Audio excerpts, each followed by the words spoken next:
the murder on Willow Street. Willow Street was the kind of place where even the shadows learned to walk quietly. Every house leaned a little, as if eavesdropping on the next one. Porches sighed when people sat. Steps remembered every footfall. And the old street lamp at the corner, the one with the glass belly and the rusted crown, flickered like a tired heartbeat when the wind pushed through. On most nights, the street hummed with small, harmless sounds. A window blind tapping its frame, a cat slipping along a fence, a lone bicycle rolling past, gears clicking like fingernails on a jar lid. But on the night it happened, even those small sounds seemed to hold their breath. At the very end of the street sat the grey house with the navy door.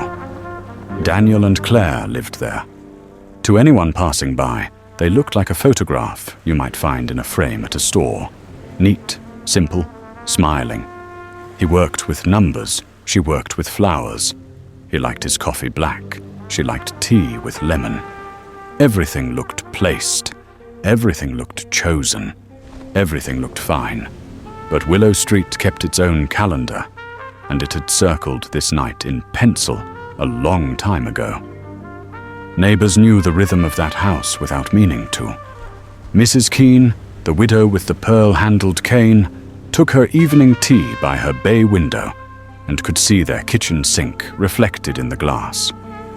Mr. Holloway, who never slept before 2, walked his little dog Buster past the navy door just when the sprinklers hiccuped to life. And the paperboy, Miles, learned to toss the folded newspaper to the step without hitting the brass mail slot, because the clatter made the woman inside flinch. Good people, Mrs. Keene would say, though she said it softly, like a wish. For 8 years, Daniel and Claire had been good at being seen from a distance. But up close, silence had started settling between them, like dust that no one wanted to wipe away first. He noticed the way she kept her phone face down now. She noticed the way he paused before unlocking the front door, as if waiting to hear something on the other side. They noticed everything except each other. It began with small things. A mismatched lie about a late errand. A faint cologne on a coat that wasn't his. A laugh she saved for someone else, and then swallowed when she saw him watching. She took walks after sunset, slow, slow walks that never needed a destination, and returned with cheeks bright from the cold and eyes that never quite settled on his. "Couldn't sleep?" he asked one night, keeping his voice almost joking. She smiled without showing her teeth. "Just air," she whispered. "Just needed air." He nodded, and the nod felt heavier than words. Daniel was not the kind of man who searched, but he was the kind of man who listened. He listened to the small pauses in her sentences. He listened to the way the kettle clicked off and on again because she forgot what she was waiting for. He listened to his own heartbeat at night and wondered if a heart could warn you of something before it happened. The street lamp flickered. Rain began. Not a rush.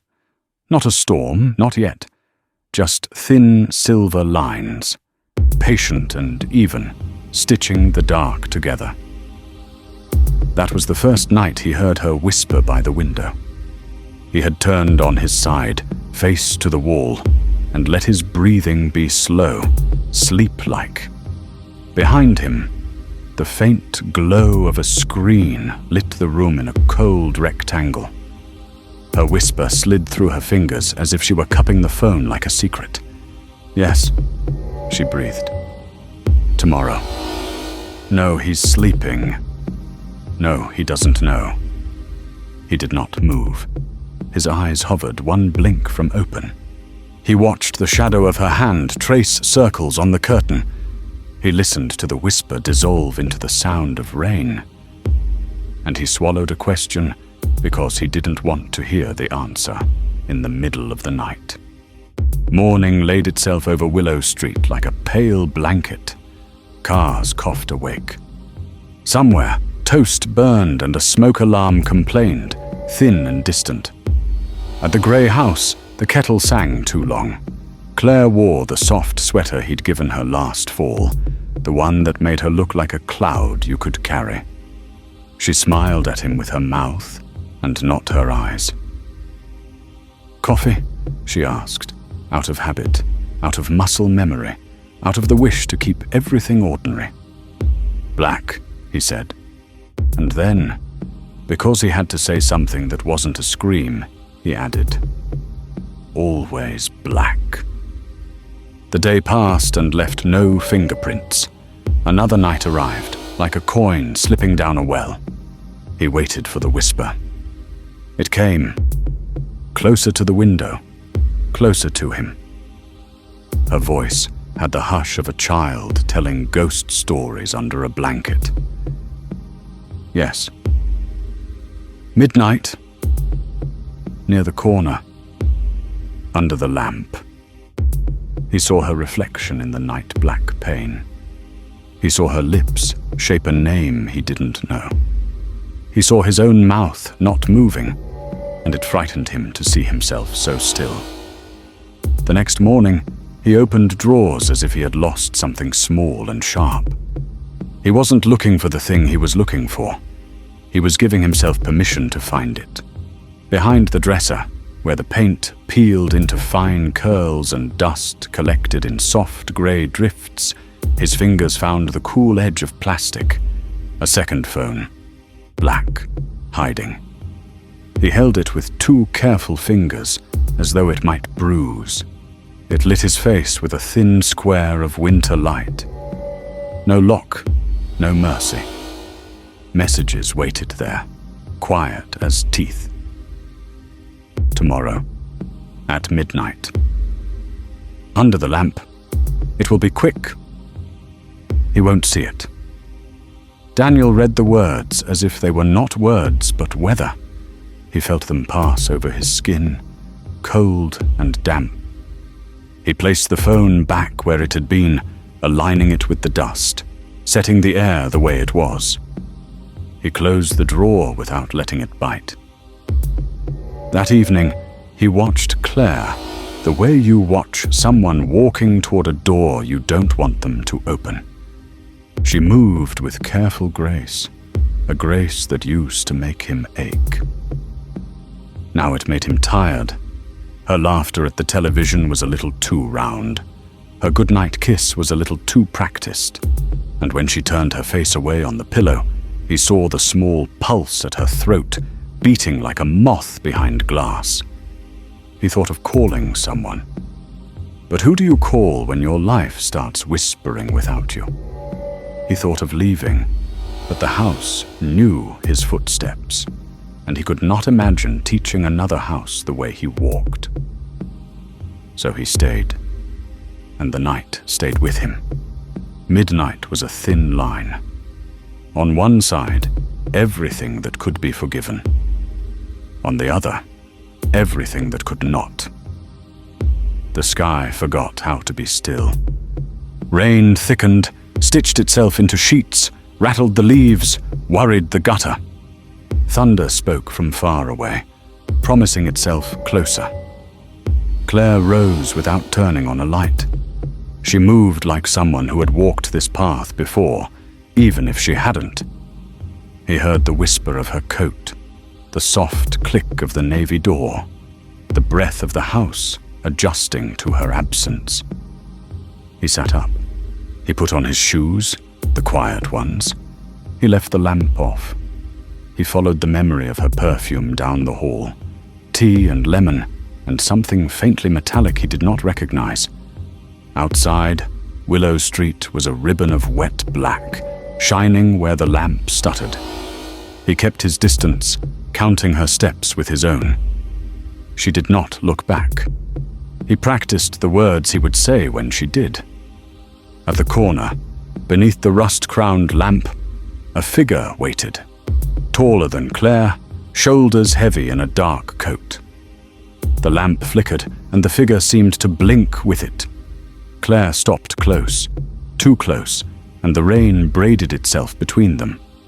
Daniel stood half hidden by Mrs. Keene's laurel hedge, leaves pressing cold against his cheek. He could hear the shape of their talk, but not the words.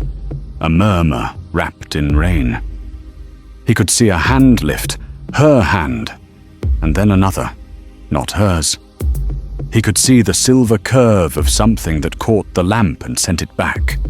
The sound came like a door slamming in a long hallway. A single startled cry. Then silence, the kind that eats smaller sounds. The lamp buzzed. The hedge shivered. Somewhere Buster, the little dog, whined at a window. Daniel's legs remembered what to do before his mind did. He ran. He reached. He opened his mouth to say her name the way you say a spell to undo something. But the night did not give him his voice back. The figure moved into the rain, melting into it, as if made for it. Claire stood with her hands cupped to her face, trembling the way curtains tremble when a train passes 2 streets away. The silver gleam was gone. Only the hiss of water and the tired beat of the lamp remained. Daniel took 1 step, then another. He felt the ground tilt, as if he were walking through a house that had not decided where its floor should be. The corner of his coat snagged on something. A nail head, a thorn, a memory, and he turned, for just the breath of a second, to free it. The breath was enough. A shadow broke away from the darkness at his back. Warmth burst behind his ribs. The night slid sideways. He thought of their kettle singing too long. He thought of the sweater that made her look like a cloud. He thought, with the small last piece of his mind that was still his, I should have said it out loud. The rain washed the pavement clean, but it could not wash the sky. By morning, Willow Street had put on its ordinary face. Birds argued in the maple trees. Miles missed the step with his paper and winced at the brass clatter. Mrs. Keene pressed her palm flat to the glass and whispered, "Oh." Blue and yellow tape stretched across the navy door like a badly tied ribbon. The house smelled like wet wool and something too sweet. Boots printed damp ghosts on the kitchen tile. Voices filled rooms and left them again, carrying clipboards and questions and the beginnings of stories that no one wanted to finish. Claire sat at the table, her hands around a mug she wasn't drinking. Her face looked like a page that had been folded and smoothed and folded again. She answered softly. She shook. She dabbed her eyes with a tissue that never became wet enough to throw away. "No, I don't know. No, I was asleep. No, I didn't hear him leave. No, I don't know anyone who would..." She let the sentence wander into silence and stared at the steam that wasn't there. They asked about enemies. They asked about money. They asked about late walks and phone calls and people who wait under lamps. Claire blinked, slow and pale, and said she didn't like to go out after dark. In the bedroom, a drawer held nothing but folded shirts and a faint, clean scent of lemon. Behind the dresser, dust lay untroubled, soft as ash on a closed book. No second phone. Nowhere. Mr. Holloway said he'd heard thunder. And then, something else. But he was never sure about the something else. Miles said the lamp flickered more than usual, but lamps do what lamps do, and you cannot ask a lamp to swear. Mrs. Keene said she had seen 2 silhouettes by the corner, and one had the posture of guilt. When asked what posture that was, she lifted her chin and said, "The kind that leans away." No knife was found. No glove. No prints that belonged to anyone who wanted them. Only the street, washed and shining. Only the lamp, indignant at being ignored. Only the house, learning a new kind of quiet. Days gathered themselves into a stack. People came with casseroles in tins that dented at the corners. A pale man in an ironed shirt left a card with a number and said the word arrangements in a voice that sounded like an elevator bell. Claire stood in the doorway and accepted sympathy like a coat she did not know how to wear. When she closed the door, the click echoed longer than doors usually echo. Nights changed shape. Sometimes the navy door creaked when no one touched it. Sometimes the kettle sang by itself, once, twice, the way a sleeping person might murmur nonsense. The clock in the hall lost a minute and then refused to take it back, and the lamp at the corner developed a new tick, a stammering blink that made the sidewalk look like a broken film. Step, pause, flash, shadow, breath. There were stories, the kind that grow in the soft soil between fact and fear. They said Claire was seen at the window at odd hours, not moving, not crying, not blinking, as if practicing how to be a statue. They said her hands were always too clean, scrubbed red at the knuckles, the way you scrub when you can still feel the shape of something you don't want to feel. They said a tall man stood once in the drizzle across the street, coat dark with wet, and watched the house until the first bus came. And then he was gone. They said Buster, the little dog, refused to walk past the navy door and pulled until his collar squeaked. Willow Street listened. It hears what it hears. Inside the grey house, rooms asked questions with their emptiness. A chair sat back a fraction too far from the table, as if someone had risen in a hurry. A ring of moisture marked the wood where a glass had once been. A book lay open to a page that no longer mattered. In the bedroom, the impression of a head on a pillow rose slowly each day, like a shallow lake forgetting its stone. One night, the kind of night that arrives with no edges, only a soft, continuous dark, the navy door opened on its own and stopped halfway, as if remembering a rule. The hallway smelled faintly of rain.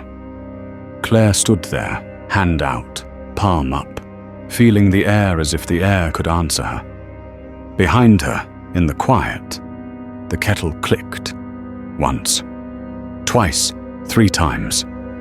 She did not turn to look. "Daniel?" she whispered, and the name left her mouth like a secret she should not have said. When you live where something has happened, every small sound becomes a messenger. A floorboard sighs, and your heart lifts and falls in the same breath. A spoon ticks against porcelain in an empty kitchen. A draft explores the seams of a window and learns the house by touch. None of this is proof. All of it is evidence. Mrs. Keene swore she heard 2 sets of footsteps on the sidewalk one evening when Claire had not yet returned from anywhere. 2 sets, nearly in step, nearly the same weight, nearly familiar.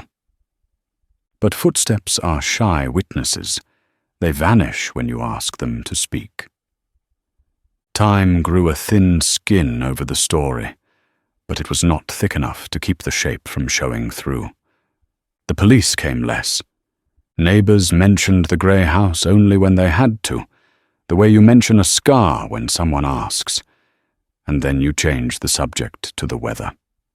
And the weather on Willow Street continued to be particular. Rain found the same places again and again, as if visiting. Wind learned how to slide its fingers under the eaves and play the house like a quiet instrument. On clear nights, the moon laid a white ribbon along the sidewalk, and the lamp flickered more gently, as if apologizing for the nights it had not done more. If you walk there now, You will see nothing if you look too hard. That is the trick of Willow Street.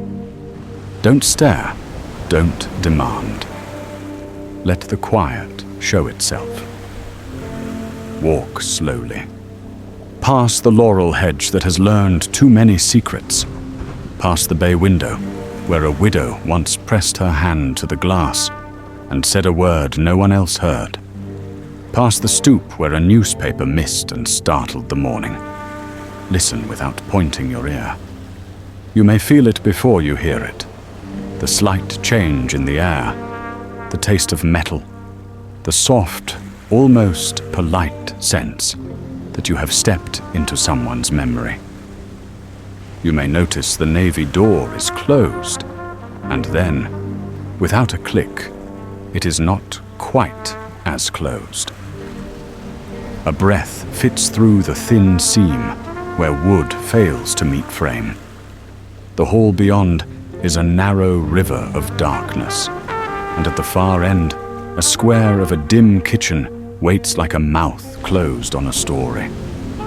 If you linger, just for one extra heartbeat, you may hear a sound that doesn't alarm but will not leave you. A cup being placed on a table with care, the smallest clink, the brush of a sleeve against a doorway, the settle and resettle of a chair with no one in it.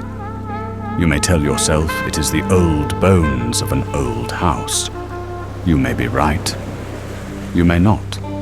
And if, in that moment, you think of a man with numbers in his head and a woman with flowers on her hands, if you think of a second phone cooled to the temperature of secrets, if you think of a lamp that blinked when it should have shouted, then you will be thinking what Willow Street thinks, even now, that silence is not empty. It is full of everything we did not say in time. There are those who believe that a story ends when the last page turns, but the street knows better. The last page is only a window left open. Rain has a good memory. So do doors, so do we. If you go, go kindly. Walk as if you are carrying a sleeping child. Don't count your steps.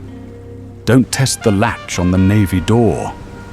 And when you reach the corner, do not stand under the lamp too long. It still flickers to itself in a language you cannot speak. Keep moving. Let your hands stay at your sides. Let your breath stay soft. And if the night leans close, as if to tell you something, trust what you already know. Some streets keep their promises. Some nights keep their names. And Willow Street keeps its silence. Good night. Sleep slowly. Listen softly. And do not trust the quiet when it asks for more.